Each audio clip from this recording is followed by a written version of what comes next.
What's up, guys? My name is Emlyn. Welcome to Whine and Yap. I am over the moon to be presenting to you today's guest, Stela Cole. I would love to tell the people how we met and how we got to know each other, the story from the beginning. Yes. I do have wine. Don't worry, guys. Little wine and I'm loving these glasses. So, hold on. Wait, you're putting yours on the floor. I want to put mine on the floor. I don't trust myself. Well, I have this. I have to be able to. You're so right, dude. No, Valid. but you can't. No. I'm not. I don't trust myself to not spill it everywhere. So Stela is obviously an incredible artist, songwriter, producer, vocal producer, harmony queen, soon to be performer.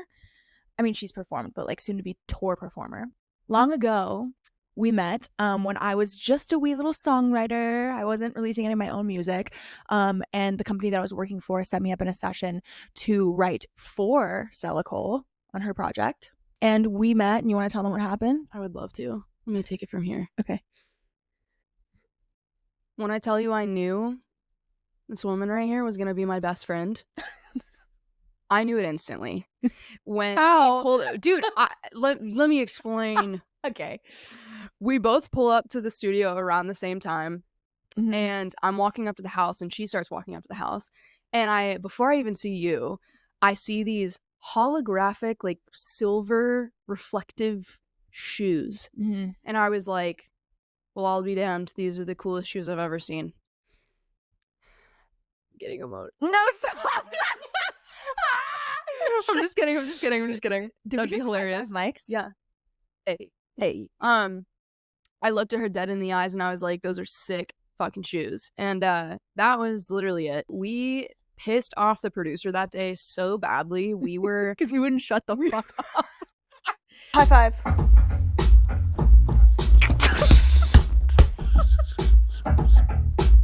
And so I was like, this is gonna be an awesome session. So there's like a million things I could say about Stela. Also, for the record, I call her by her name, which is Holland, and she calls me by my name, which is Maggie. So correct. if that slips at any point, Please just give us some great please, just give us some grace. So what I will say about her is, outside of the fact that she's an unbelievable artist and somebody that, in all seriousness, like, I really admire and I look to for my own influence in my own artistry at times, she also really is my best friend in the entire universe. We see each other, well, we speak to each other every single day, but we see each other like 3-4 times a week, truly. like Maybe more. minimum. Yeah. Yeah. While it is like amazing having her here, it's also really funny because she literally is here all the time. So we're just in my home. So thank you for taking the time out of your work schedule to make time for me as your work colleague. Work colleague is crazy. Wow. But I would really love for the people to get to know you a little bit better for who you are as my best friend, and the human being, Holland, that I've gotten to know, as well as the incredible artist, Stela, that I've gotten to know. So I have compiled a list of questions that I would like to get to so that you can tell the people about who you are. I'm physically shaking. Okay. The first question, I'd like you to tell the people what you do in your free time. And if you forget anything, I'll tell them. Hang out with you. I play. True. I can't believe I'm already bringing this up. I play Minecraft. I knew that was going to come out of your mouth pretty fast. We play Minecraft. We play Minecraft too much. And I thought you guys should know, like, when I proposed the idea of Stela coming on the podcast, she said, we should talk about Minecraft. To which I was like, I'm not really sure that's what the people want, but somehow we've found a way to get it in real fast. Survival mode, by the way. Yeah. Flex. I was going to say, you have an amazing eye for interior design too. Y'all. My boyfriend and I just moved into our first house together. Which is so exciting. It's so cute, dude. We're so happy. But I used to be, like, first and foremost, like, I'm a freak for some cool clothes. Like, I would go thrift shopping, and I still do. Yeah.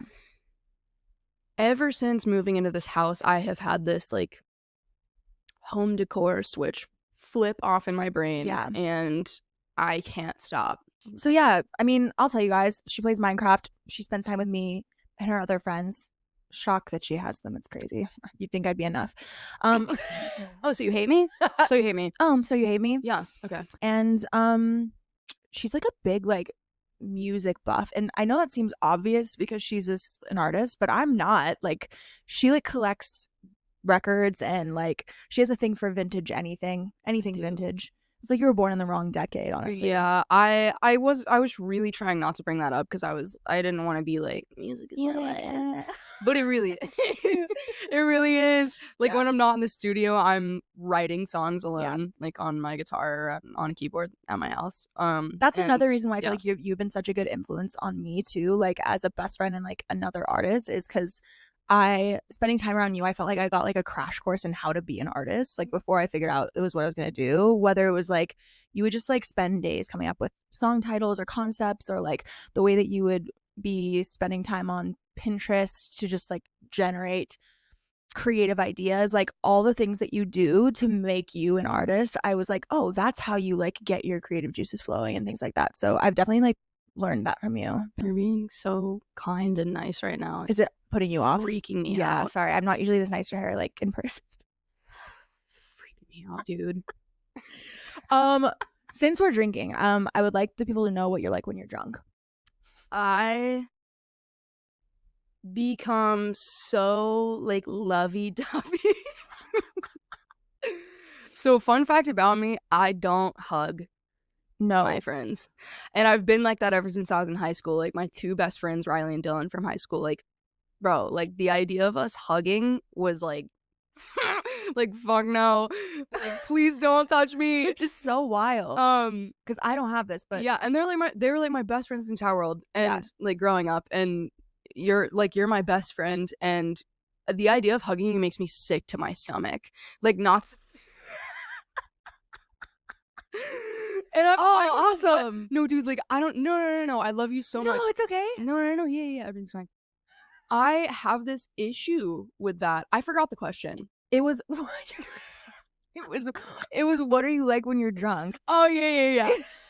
So, yeah, when I'm drunk, I'm lovey-dovey, like hugging everybody that I love and care about. Maybe even hugging a couple like strangers here and there. For sure. They just look like they need one. Like, you're so happy. I get so happy, and I'm like, you're like, I love my guys. I love you guys so much.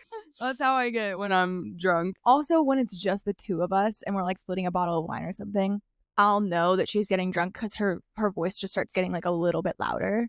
Like, but yeah, like, but she's not saying anything important, but like everything that she says is like said like it's really important. Like, we'll be watching a movie or something and she'll be like, oh, I love this scene. And I'm like, I'm right next to you. And then I'll look at you and you'll be like this.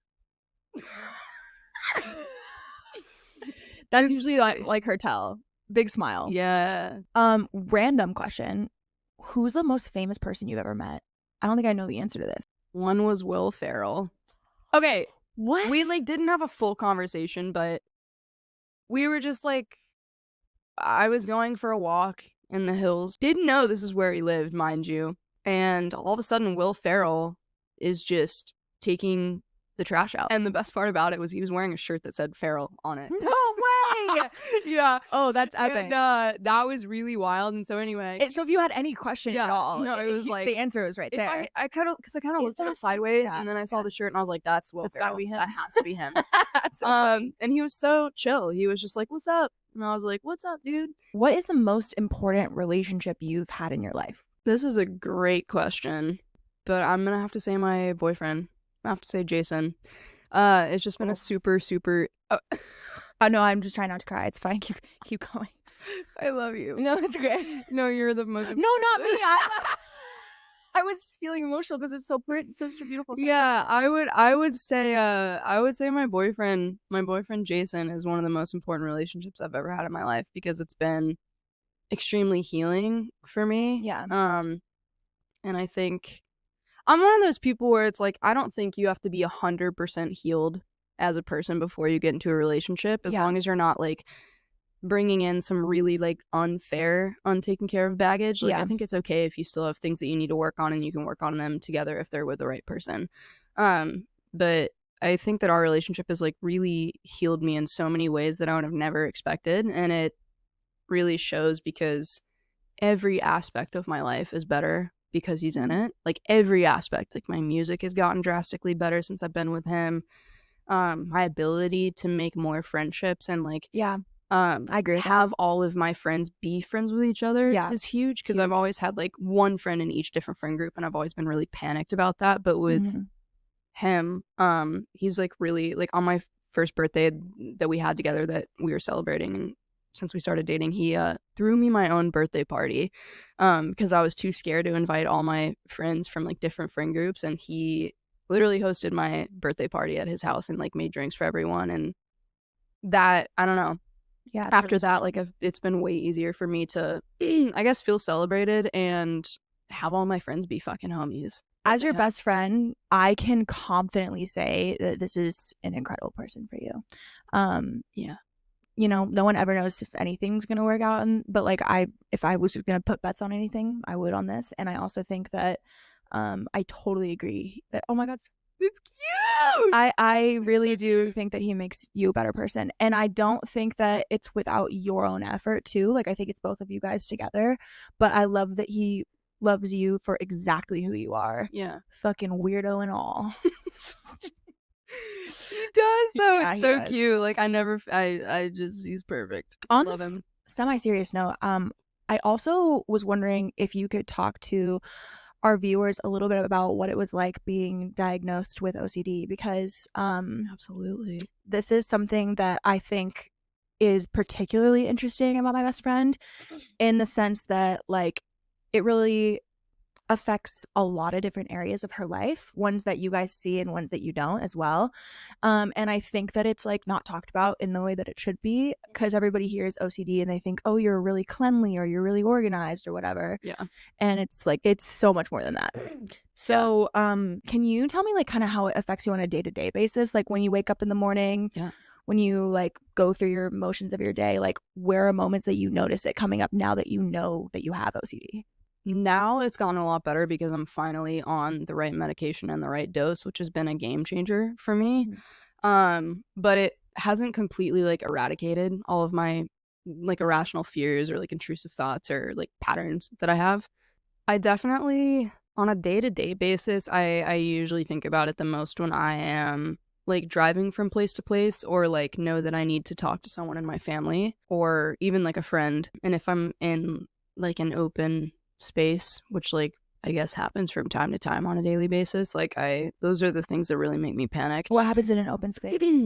I convince myself that I am going to get killed by this is wild. This is one of the dead giveaways when I finally got diagnosed with OCD. I'm convinced that if I'm in a really like big open space, that I'm going to die, whether it's from a meteor striking me and killing me on spot from the literal sky, random, or suddenly there's like a sniper that's like hidden somewhere waiting to like gun me down. Yeah, so that's something that I pretty much like have a thought about like every day, every time I'm in an open space, which is just so like the thing about OCD is like you have the part of your brain that's telling you like, hey, everything's actually fine, but you can't control the fact that you're still having those fears and that you physically feel them in your body anyway. Yeah. I used to think you just had really bad anxiety, because I have really bad anxiety and we're shared mental illness girlies. But I did a little bit of like research on my own trying to understand the differences between OCD and anxiety, and I'm by no means a professional or can speak on it with like confidence, but I guess like the one thing that was highlighted by my therapist or my mom, who's a therapist, is like a big difference between anxiety thoughts and OCD thoughts, or that OCD thoughts are always like a little bit more out there, just in terms of like my anxiety thoughts will be like, oh, what if my best friend's mad at me right now, which is like very possible. Whereas like I'm not going to be thinking, if I'm laying on a beach, like what if a meteor hits me, because it's a little out there. It's crazy. Which it's not like I'm not putting it down at all, or like it's not a judgment. It's just like that's not kind of thought that would go through my brain. So learning about you and the way OCD affects you as your friend has been like really interesting. I was curious, like what's the first OCD thought you have in like a given day? Hypochondria. Okay. Yeah. Yeah, that's I'm, one. like, always panicked about, like, my physical Yeah. health. And I definitely have some things that have happened to me in my past that have, like, I think triggered that fear. Yes. Like, I have a herniated disc in my back, and I injured it the first time when I was 16, had surgery, and, Yeah. I had my hopes up sky high. I didn't really have hypochondria at that point, but after, getting surgery and having every option that they gave me Yeah. fail Yeah. previously, I started to just, like, assume the worst, and from there, it kinda spiraled out of control into, like, I get a shooting pain in my lung, or I get any kind of, Yeah. like, weird feeling in my body, and I actually spiraled to the point of being like, "I have to go see a doctor right now, or I'm Yes. actually going to, like, they're not gonna find it until it's stage 4," Yeah. and, like, something like that. And Yeah. what's interesting about that, like, as your best friend, is usually you're really easy to, like, talk through if it's just an anxiety thought. Like, whenever you come to me fearful about something that's, health focused, it is so hard to talk you down. And I try with all my might, but, like, I Yep. remember one in particular when I was, like, on vacation, and you were, like, really anxious about something on your skin, and I was, like, positive that it wasn't what you thought it was, especially because, like, my mom actually had what you thought it was, and I was like, let me have my mom tell you why it's not." And it was still, like, so hard for me to get through to you. Like, you were so convinced, and we giggle because, like, that's the only thing you can do, is just how insane and Yeah. ridiculous it is in retrospect. Like, but it is so real to her in the moment. It is, like, Yep. mind-blowingly real, and I've never seen anything like it, where I'm like, I I want you to understand this is not a thing. And she's like, I can't do that. So that's tough. Also, I just want y'all to know something about me. I'm the last person to take just about anything personally, so it's like Yeah. I joke about this all the Yeah. fucking time. Yeah. Like, I She also don't jokes care. about all of her trauma, Yeah, though. I don't care. Yeah. Like, and by that she means she does care, but she's using But laughter as a coping mechanism. no. Another quick OCD question. I don't want to harp on it too long, but there are things like I'm actually really curious about that I've never asked you. How do you feel like it affects your friendships and relationships? Like, how do you feel like it does? Because obviously I could talk about it. I mean, I feel like in the past it would make me struggle with communication. Mm-hmm. And for a while I thought I just had anxiety until I was actually finally diagnosed with OCD because I didn't speak up about a lot of the things that were in my head because I didn't know. And I've gotten a lot better about it, just like through years of therapy and being on the right medication and stuff like that. But I feel like my brain is not only like anxious about being like, oh fuck, I don't want to like upset this person or anything, but I take it to the extreme of being like, that's their last straw. Like that's actually Totally. their last straw. Yeah. And I don't know. I feel like I have a lot of subconscious stuff in my brain, probably from being adopted, Yeah. that really like terrifies me about just like having conversations sometimes about things that bother me because I'm like, Yeah. oh, they're actually gonna leave. Totally. Which is not true. And I'm so much better about it now than I was. But that still is something that I think about constantly. 100%. Yeah. Also, one thing comes to mind. There was this one time we were playing Blood on the Clock Tower, which is it's like a mystery game basically, that our friends play, and it's hard to explain, but essentially, like, there's one person in the room that's like the killer, and you have to figure out who it is across a series of questions. And it was the first time we'd played, right? Poor Holland was obviously we didn't know this at the time, but she was chosen to be the killer. I'm always chosen to be the killer every No. goddamn time. I don't know how this happens. I hate it. Yeah. And I was going, like, I'm really into like body language and stuff, so I was like, I'm gonna see if I can try and figure out like that it's not her, because she's my best friend, and I would know if she's lying to me. I think I really got in her head amongst other people who were like, no, there's no way she would be lying about this or whatever. Like, but the whole point of the game is to lie. And I hate lying. they found out obviously that she was lie. they found out she was the killer at the end. And I just remember our drive home, you being like on the verge of tears because you were like, everyone's gonna think I'm a liar. Like, It's true. and I'm not kidding. Like, she was really distraught. I with was this. so She was like, I think that might have just like ruined some of my friendships. Like, and it really is like 0 to 100. I was like, oh my God, no, it's just a game. Like, everyone knows it's a game. You're supposed to lie. And you were so up in your head about it. I remember that being the first one. I'm like, hey, honey, that's OCD for sure. Like, that one I recognize. Thank you for talking about that, though. I know it's like not a easy.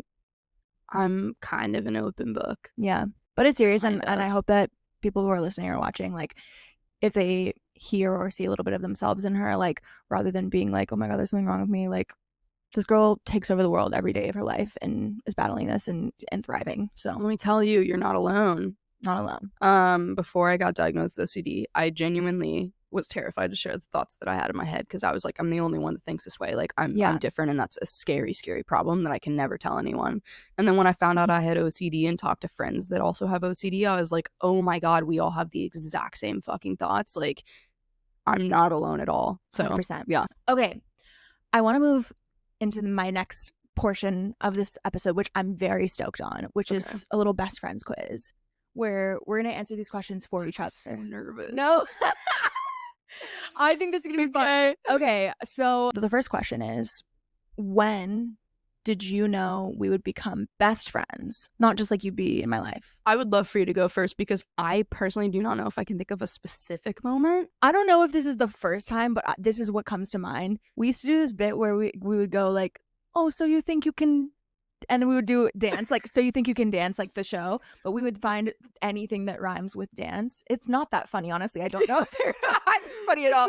But in retrospect, it cracked us up. We would go and get sushi and we'd be like, so you think you can stand a chance? Oh, so you think you can not wear pants? Oh, so you think your name is Lance? Oh, so you think you can just fly off to France? It's not funny, but it is. So you think you like soda cans? Wow. I know, that one's new. That's crazy. We would just go... You just spilled the wine again. I need you to lock in. I'm locking in. So I remember that ridiculous bit being like the catalyst where I was like, I don't know if I've ever laughed this much with anybody in my life. Something happened, man. Something happened. Remember that sushi place? Oh, rip. What was the name of it? I don't know. We've never been able to figure it out. But it was so good. It was so good. We would get so many Philadelphia rolls and ponzu sauce, and we would just eat like literally like 40 rolls. Not like rolls, but like cut pieces. 40 rolls. We would eat 40 rolls. We would eat 40 rolls. I had never had ponzu sauce until I moved out to LA, and that shit changed my life. I order ponzu sauce with just about everything now. It's because of you. Are a sauce fiend. You love sauce. She'll drink sauce. I love sauce. I could drink any sauce with a fucking straw. My mom was recently cleaning out my apartment for me because she's the best mom ever. And she was going through my fridge, emptying my fridge. And she was like, Max, you have like 7 jars of pickle jars with no pickles left in them. Just the juice. Why don't you throw out the jars? And I'm like, oh, Mom, I keep that for Stella because when she comes over, she comes over and just drinks the brine. This is true. Give me all the fucking brine. It used to be Give like me all the brine. It used to be like, oh, like maybe you could use this as a chaser. Like I really, in the beginning, I think you were like, oh, I'll just. But now you just ease into it. I couldn't just like. You didn't want to scare me. I couldn't freak you out. Just that would have. Give me all the fucking brine. Yeah, so she's gonna drink brine. I love pickle juice. I love banana pepper juice. I love olive juice. Oh yeah, I think the jalapeno juice is what freaks me out. Jalapeno juice. What that does to my acid reflux. Give me the brine. I could never. Give me the brine. Give me the brine. That was really special. Thank you. But I think for me, it was probably during the pandemic when we were going to Barney's Beanery. Good fucking time. And dude, let me tell y'all, I feel like in the past year and a half, it's like started popping off a little bit. No, not during a little the pandemic. Not a little bit. Not a little bit. We a lot. Get into Barney's. We can't get in anymore. We would go all the time during the pandemic when it was empty. It was empty. And we would sit down. Wait. We would go once the restrictions were lifted. Yeah. Of course. California was crazy. Trust us. We broke into the restaurant before the restrictions were lifted. We were like, we gotta go to Barney's Beanery. No. So, for those of you who live in LA and have been to Barney's Beanery, there are I know what you're gonna say. It's always a bit. The tables have like, I don't even know what to call it. Okay, so if you ever go to Barney's Beanery, they all have, it's like the tables are all collages of people in history, like famous celebrities, icons, whatever, just all over the map. Different like entertainment industry, all the way from like singers to actors to like, you know, sports players, like everything. And we would sit down across from each other at the booth or like wherever we were seated, and we'd look at the table and we would point out a celebrity that obviously every single person who walks this earth would know. Yeah. No, there was one that I actually can remember very well. Wait, tell me. There was one that was like so obviously Babe Ruth. Like Babe Ruth. Babe Ruth. Yeah. And one of we would always just say, well. If it isn't, and we would say someone's name that was absolutely not that person. So like you picture a photo of Babe Ruth and you're just like, you're sipping your drink and you're like, well, if it isn't Meghan Trainor. Like, what?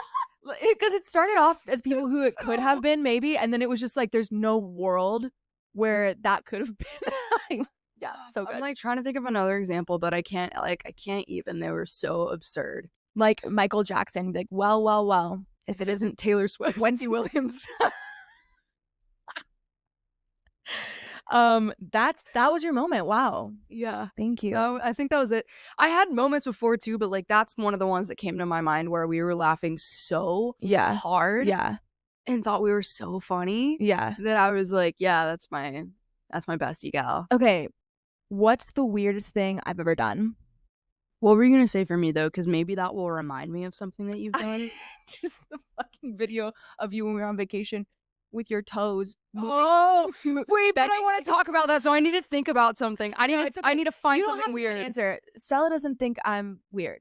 So she thinks I'm funny, but not weird. She's funny as fuck, but like, it's fine. You're not weird. You're one of the most mature, wise people I know. Okay. She's funny as except fuck, for when it comes to my love life. Okay. Yeah. Listen, I wasn't going to touch on that. Okay? I wasn't going to touch on that.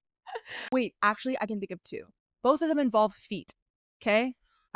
One of the videos. What is up with that? I don't know, but it's so fucking funny. There's this one video where we're at my like celebration of like I think it was my music video release or something. And our toes were intertwined like you're holding hands like this. I'll put the video right here for you guys. And we're just there's just a video of someone we're just like sitting like this talking, having a conversation, and our feet are like this, and we're just like right, and it just zooms in on our feet, and I think that's fucking weird. But even weirder than that, I hope you guys enjoyed that. There's this weird thing that she does with her toes, like if you could see my fingers doing this. Here. So don't show that. No, I'm not gonna take my socks off. Okay, well we're gonna show them the video. Okay, but no way, my feet look so fucked up. Okay, I think fine. People should fine, see fine, it. fine. Yeah, I think they should. Like, you're welcome. I'm fighting for you guys. I can't get enough of this beat. I can't get enough of this beat. Fine shit. I love it. Yeah, it's so fucking weird. Yeah, that's definitely the weirdest. So weird, bro. Top 10 weirdest things you've done. I think you don't have to come up with one. It's okay. Let yourself off. I mean, well, no. So, I mean, one of my favorite... Wait, I just thought of one actually for me. Okay. We don't need to see No, tell me. But that moment just reminded me where I will like present like a crazy intense question or something, and I'll be like, so what do you think? And like it's a really hard thing to answer, and then it'll be my turn to answer my own question, and I'll be in like a full panic, like I don't know how to answer this. It's not weird though. No, that's but you're so valid. No, but then you'll go. You don't have to do this. It is weird that I'm like, I have I'll present the most insane question, like, dude, what would you do if your parents died and the world blew up or something like that, or something like crazy stuff, because I'm always asking questions, and then I'll be like, fuck. No, I'll be under so much stress though, and I'll be like, over questions that you asked. I came up you with brought them up. I just love every moment. You'll lean over and you're like, you don't have to do this, dude. Like, this. I just want to remind you, you don't have to do this. The relief I feel. I'm like, she's right. I don't. I have one. Okay. Emlyn is incredible at just making up stories off the top of her head. That is a weird one. And you use like the country accent and everything. Yeah. And she will make up these stories like they have been legends that were told for thousands of years. No, I need to give them an example. No. Let me give them this is okay. This is my time to tell them about your quirks. Actually, no, that was really rude. You go. No, I want you to. I love you, dude. I want you to show them what you're I want to hear your Okay. interpretation of what I Okay. feel. It always involves the classic like Disney plot where it's like, Yeah. this is your dream, Dad, not mine. I gotta get out of here. We gotta get out of this town. I gotta get out of this town. I gotta get out of this city. Every single time. But it'll be really elaborate. Like from so this started when we would go to Malibu and we would just go like lay in the sand dunes and like stargaze. But it felt so romantic of us. So I would be looking at the sky and I'd be like, I play all the characters too. I'm like, Dylan, you just don't know how hard it is. You just don't know how hard it is having to live under my daddy's shadow. Why is it so good, dude? I don't want to run the body shop. I've wanted to be a singer since I was a baby. And then like I play the other part of Dylan and he's like, man, I'd go anywhere for you, Bertha. And I just create these elaborate stories. Anyway, I'm happy to do one as like a tell-all for you guys at some point. I would absolutely love that. I'll be the #1 fan. I think listener of that one specific episode. You bet your fucking sweet ass. I love when you tell these stories. I love it. I think what's amazing is like they're so off the cuff. Like I haven't put any thought into them. I can just boom. And sometimes she'll throw in like a crazy plot twist for no reason. Yeah. Okay, that's a great answer though. Crazy for our music fans. I want you to tell me what your favorite and least favorite song of mine is that I've released. Fuck you for that, dude. I hate this. I can go if you want. I want you to go first. Okay, least is hard. Least favorite's hard because that's how I feel. What a mean question. I know, to but ask. it's funnier to ask you because you're so nice. Okay. Okay, my favorite song by Stela Cole. My favorite song by you is actually Star. Is that crazy? Does that shock you? That one's underrated. No, yeah, it's Star. Damn, that makes me really happy actually. I love that song. It grew on me too. I think I liked it like a little bit at first and then like it was on my playlist. Come here. It was like fully on my playlist and I was like listening to it all the time. So definitely Star. Listen to Star by Stela Cole. It's lit. My least favorite. I don't want to insult your music. Okay, I'm gonna say it because I feel like it's completely acceptable for me to just like the songs that I like and not. It is. But I don't. My least favorite song is one that's more recently released, but I want to make a point of saying that also one of my favorite songs besides Star that was recently, there's one that's coming soon that's incredible, but Blue Moon is my other favorite by you. And that was recently released. So I just want to make it very clear. I'm not shitting on new Stela Cole songs. To say. I know. I don't want to hurt your feelings. Just fucking break my heart already. Lock it in, dude. I actually think this song is really well written. Like, is it Die Hard?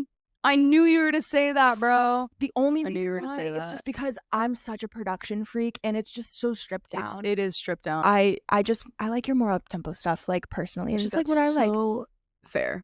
I love it. That's so fair. I'm gonna get in so much trouble. Favorite song? And it has to be released? Yeah. Both of them have to be released. Okay. You Make a Woman Want to Murder a Man is my favorite song still. Really? I don't know what about it just like fucking gets me, dude, but that's so crazy. I don't know. I love that one. I also Stella's the one also that convinced me to put that out. I love that song. I know what you're gonna say besides that one. What were you just about to say? What did you think I was gonna say? Boys will be boys? Yeah. Is that what you're gonna say? I love Boys Will Be Boys. Yeah. That's not what I was gonna say. Okay, what were you gonna say? What were you gonna say? I love Choke. I love Choke. Okay, yes. No, you have to do least least. favorite, yeah. Bro. Dude, this is so hard. This is so hard. I feel nauseous. I'm sorry, but I feel nauseous. I'm saying 1,000 Parties. Okay. That's our best friends quiz. Hope you enjoyed it. Woo! Wait, did you? Yeah, you said 1,000 Parties. I don't know why though. I didn't get to back it up. The camera died. Sorry. I did that on purpose. Okay, this is the last little section before what do you want to whine about? Fuck, marry, kill. We're gonna go fast. These are your options for fuck, marry, kill. So scared. Number 1, Shrek, My Most Recent Ex, and Danny DeVito. I don't know. You gotta. Kill your ex. Okay. Because what the fuck else? Okay. What the fuck else? Okay. Fuck Shrek, Mary Danny DeVito. Okay, awesome. Okay, next. Joseph Stalin, Mussolini, and Julius Caesar. What the fuck, dude? Joseph What Stalin, are these? Fuck, Marry, Kill, Joseph Stalin, Mussolini, Julius Caesar. I'm just kidding. That was me trying to get you canceled. Oprah, the Statue of Liberty, Snoop Dogg. Fuck, Marry, Kill. Kill go. the Statue of Liberty because she's a stone. She's already dead. Yeah. That knocks one out for me. Okay. Makes it way easier. I think I'd marry Oprah. Love What a woman. And then fucking Snoop Dogg. That's crazy because she's talked to Snoop Dogg at length. Last portion of the evening. Okay. This is what I do at the end of every show. What do you want to whine about? I've thought about this a lot. Okay. I have a couple things. Okay, well, you need to pick one. People who talk shit about Slim Jims. I'm sorry. No, listen. I'm sorry. Slim Jims are incredible. They're an incredible source of protein. Forget all the other bad stuff. Everything's gonna kill you at this point, okay? You know what? Speaking on that, I'm sick and tired of things being marketed to me. Every other video that I see on TikTok or even Instagram Reels at this point is like marketing for something on TikTok Shop. I'm like, yo, They get me too. I can't do this. I'm doing everything wrong in my life. Yeah. Shut up. Just shut up. I'm so sick of it, dude. I'm so sick of it. Like, bro, there's going to be studies that come out about the things that are being shoved in our fucking faces right now. 3 years from now, they're going to be like, oh, those actually cause cancer. I think that was super valid. So just eat your Slim Jims and be happy. That's what I have to say. That's what you have to whine about. Fucking fires me up, dude. And when people have like, oh, sorry, I'm so sorry. No. I'm tipsy, dude. It's I love fine. you so much. I love you. Okay. When you wake up with like a white head on your face that's easily poppable and you just don't pop it, that pisses fuck off. That would piss you off. Like, let me get it for you. Yeah. I would love it. I would love to do that. Yeah. Okay, that's all. I'm actually going to steal one of yours because you brought it up to me earlier and I was thinking about it. Okay. When you're watching a movie with somebody that they've never seen before, you're showing them the movie, which by the way, I love watching people watch a movie. And that movie starts and they pull their phone out. I'm going to pause the movie and I'm going to wait and I'm going to look you dead in the eye and go, are you done? When I show someone a song that I'm super stoked about, not even one of mine, when I show someone a song that I found recently and I'm over the moon about it, I'm like, this is the coolest shit I've ever heard. Yeah. If you get on your phone, I'm crashing the fucking car. Or I'm driving you home. That ends our little hangout. You pull up to their house and they're like, I thought we were. Yeah, no, we're not going. If you get on your phone when I'm showing you a song that I'm so obsessively passionate about, and you go on your phone and you're not listening to every fucking word, that's it. There you have it. Everybody, Stela Cole, thank you so much for being here. I'm so happy you got to join despite our several technical difficulties, which hopefully you won't even notice because I'm gonna fix it. But absolutely epic having you here. I love you. I love you so much. I love you and I love to drink wine. I love you, best friend. Thanks, guys, so much. Winding you up, brother. Peace.